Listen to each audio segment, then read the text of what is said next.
অনেক কিছু করছে আগে সরকার, অনেক অপকর্ম করছে, সেগুলোর মানে বহন তো এদেরকে করতে হয়। আমি একটা সিম্পল উদাহরণ দিই, তাহলে বুঝবেন আপনি মানে অপচয়টা কীভাবে হয়।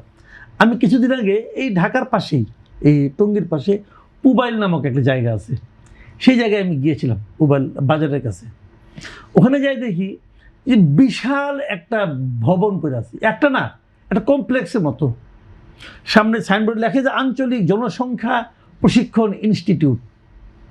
বিশাল ভাই, এটা আমি কি বলবো, মানে আমার মনে হয় এটা একটা ঢাকার যে কোনো একটা বড় হাসপাতালের চেয়েও বড়, এবং সেটা কিন্তু স্বাস্থ্য বিভাগের অধীনে। একটা লোক নাই, কয়েকটা কুকুর ছাড়া আমি কিছু পাইলাম না। ভবনগুলি এত আধুনিক ভবন, এসিডিসি লাগানো, কোনো লোক নাই। এটা কেন হলো কেন?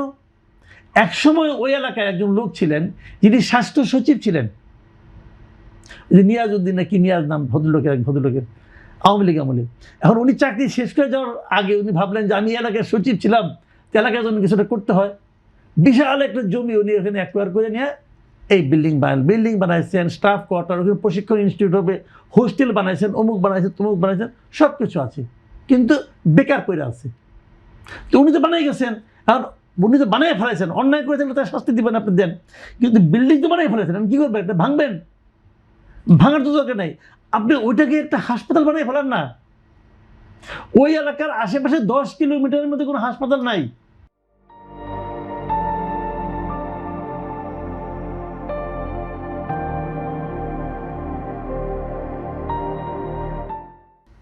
মানে আমি এখানে এমনি গেছিলাম বেড়াইতে, বুঝছেন, বেড়াইতে এটা কি এত বড় বিল্ডিং একটা না কিন্তু, মানে আমি বললাম তো এটা একটা কমপ্লেক্সের মতো। আমার মনে হয় কমপক্ষে এখানে 10-12 একর জায়গা নিয়ে করছে, একটা কমপ্লেক্সের মতো। এরকম বেশ কিছু জেলাতে আছে, কিন্তু এটা কিন্তু জানেন কি, ওখানেও তো একজন মন্ত্রী ছিল, হয়তো ওই এলাকায় সচিব ছিল, এলাকার লোকে দেখাইলো আমি এটা করে দিলাম, কিন্তু ওটার ইউজ কি? এখন এই যে টাকাটা, এটা তো আমার আপনার টাকা।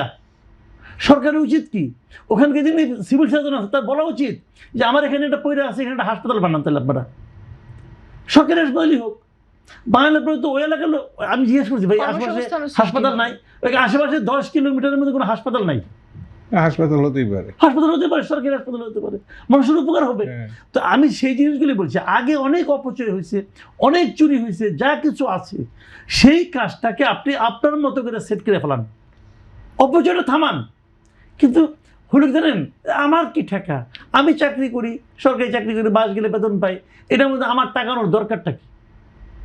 তো এইগুলি সরকারকে বুঝতে হবে। সরকারের ইনস্ট্রুমেন্ট আছে, সরকারের লোকজন সারা জায়গায় আছে, সরকারের ওদেরকে বলা উচিত যে কোথায় আরও কি করা যায়, কত অল্প জায়গার মধ্যে কত মানুষকে সেবা দেওয়া যায়। একটা সরকারের তো এটাই কাজ, ভবন তোলা কিন্তু কাজ না। এই ভবনটা যে করছে এখানে কয়েকশো কোটি টাকা খরচ করছে, নেট রেজাল্ট কি? জিরো পড়ে আছে। বরঞ্চ রক্ষণাবেক্ষণ করতে যায় ভাই, আমি দেখে আমি এত আমার কান্নায় চলে আসছে, এটা আমি কি দেখতেছি? প্রশাসনিক ভবন, ছাত্র ভবন, অমুক তমুক সব তালা মারা, এবং গার্ডও নাই। আমি এই সপ্তাহে গেছিলাম, যে এনিওয়ে আমি ওইটাই বলছি যে সরকারের কাজ হলো মানুষকে সেবা দেওয়া। এই সেবা দেওয়ার ক্ষেত্রে চ্যালেঞ্জ কি ফেস করছে? চ্যালেঞ্জ ওইটাই যে সরকারকে আগে জানতে হবে যে তার কাছে কি কি সম্পদ আছে, তার কাছে কি কি জিনিসপত্র আছে, তারপরে সেটার ম্যাক্সিমাম ব্যবহার করতে হবে। সেই ম্যাক্সিমাম ব্যবহারগুলো আপনারা করেন এবং চিন্তা করেন যে আমার সমস্যাটা কোথায়, আলোচনা করেন, কথা বলেন, সবার সঙ্গে কথা বলেন। আপনি ধরেন, আমি একটা উদাহরণ দিয়ে বলি, ধরা থাকে আজকে গ্যাস সমস্যা, আজকে বিদ্যুৎ সমস্যা, এই সমস্যার সমাধান নিয়ে যদি আপনি যদি জানেন যে ওই লোকটা খারাপ, কিন্তু ওই লোকটা এটার সমাধান সম্পর্কে তার একটু ধারণা আছে, লোকটা ইবলিস, আপনি ইবলিসকেও ডাকেন, ডেকে বলেন তুই আমার টাচ করিস না, তাহলে আমি নাপাক হয়ে যাবো, একটু দূরে বয়, কিন্তু তোর কথাটা তুই বল, তুই কি জানো সেটা আমাকে বল। আমি সবার কাছ থেকে নিয়ে শুই না, আমি একটা সমাধান। আগেই তো আপনি হাত ছেড়ে দেন, না ভাই 2 বছর কিছু করতে পারুন না, 2 বছর আমাকে মাফ করে দেন, আপনার কেউ মাফ করবে না, মুখে বলবে, কিন্তু যখন সে সুইচ দেওয়ার পর ফ্যান না ঘুরবে তখন সে গালাগালি করবে।